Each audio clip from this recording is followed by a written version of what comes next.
Presiden Jokowi sudah 2 kali menjadi wali kota, 1 kali menjadi gubernur, dan 2 kali menjadi presiden. Tapi ijazahnya masih ada yang fitnah palsu. Fitnah ini sebenarnya bukan hal yang baru. Sudah dilancarkan berulang-ulang. Gerombolan yang memfitnah pun itu-itu juga. Sekarang buzzer-buzzer alias pendukung Anies Baswedan dan HTI. Fatwa itu pendapat. Fatwa bisa didebat. Fatwa tidak mengikat. Fatwa itu opini, tidak suci, menistayakan toleransi. Dan sebaik-baik fatwa, suara hati nurani. Inilah Fatwa Guntur Romli.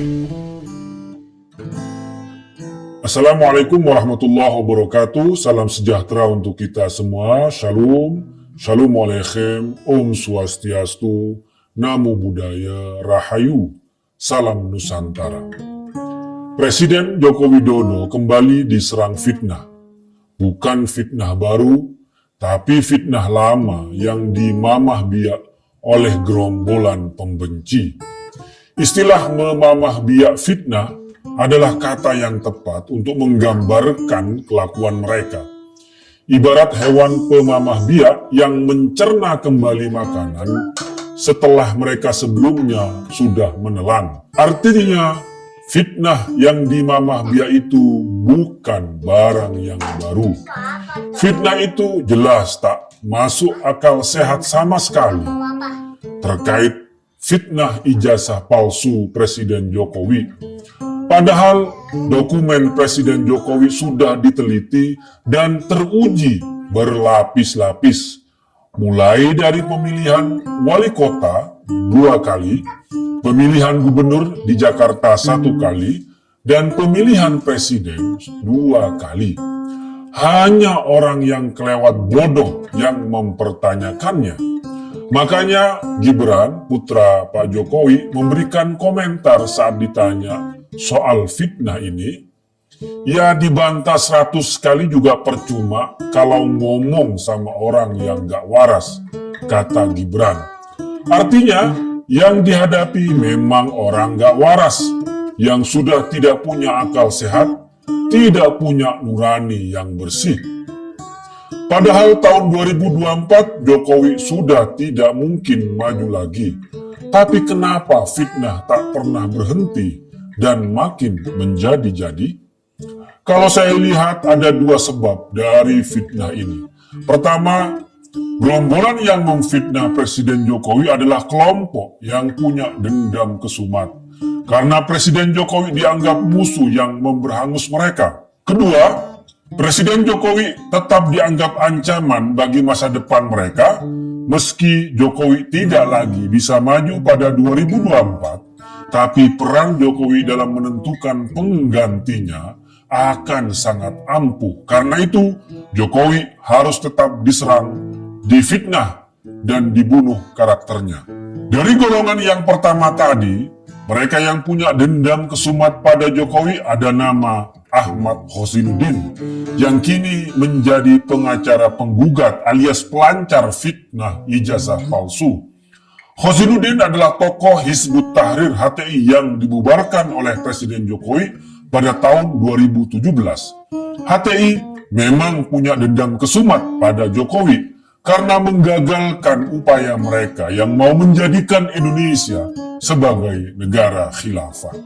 Sebagai tokoh HTI, Khozinuddin tidak percaya pada Pancasila, UUD 1945, ataupun KUHP yang mereka sebut sebagai hukum tauhid. Kalaupun saat ini dia berlagak jadi pengacara dan beracara dengan KUHP, itu ibarat penumpang gelap, tapi tujuannya untuk merusak dan mengadu domba rakyat Indonesia, serta tidak lagi mempercayai pemimpinnya. Ibarat teroris atau pembajak di pesawat yang menjadi penumpang gelap. Dalam suatu pesawat tentu mereka beli tiket yang sama, melalui pintu dan pemeriksaan yang sama, mengikuti aturan yang sama dengan penumpang-penumpang yang lain, tapi beda tujuan.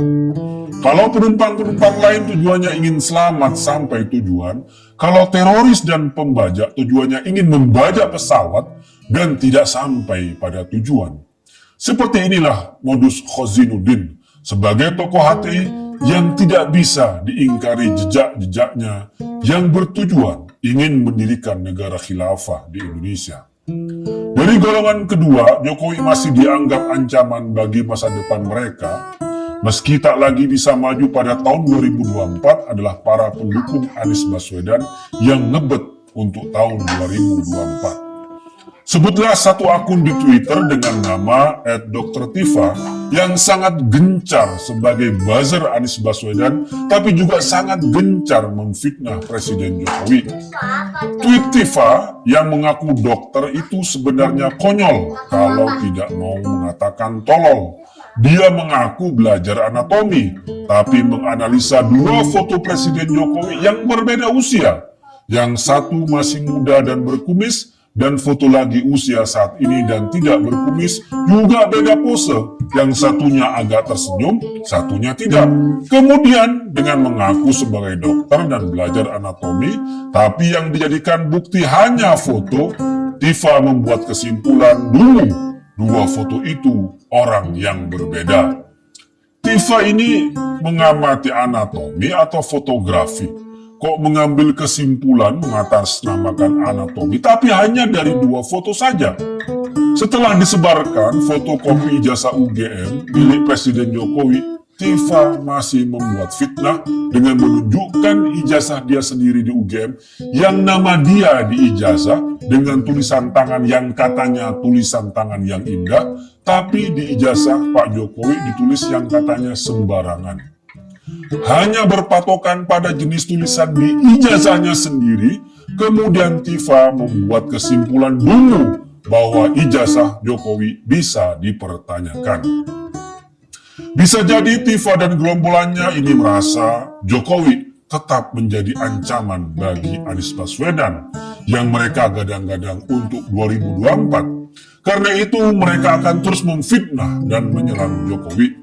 Atau Tifa dan gerombolannya punya dendam kesumat pada Jokowi soal pilihan presiden. Ya, pilihan mereka selalu dikalahkan oleh Pak Jokowi 2 kali, baik pada Pilpres tahun 2014 dan tahun 2019. Namanya fitnah, maka tidak perlu mereka capek-capek dan teliti mengajukan bukti. Fitnah ini didesain sebagai propaganda. Letaknya bukan pada kekuatan bukti formil, tapi kekuatan opini publik dan medsos yang viral. Cara-cara mereka persis mengikuti Joseph Goebbels, menteri propaganda pada era Nazi Jerman, bahwa kebohongan yang diulang-ulang suatu saat akan dianggap sebagai kebenaran. Sebarkan kebohongan berulang-ulang kepada publik. Kebohongan yang diulang-ulang akan diterima sebagai kebenaran, kata Goebbels.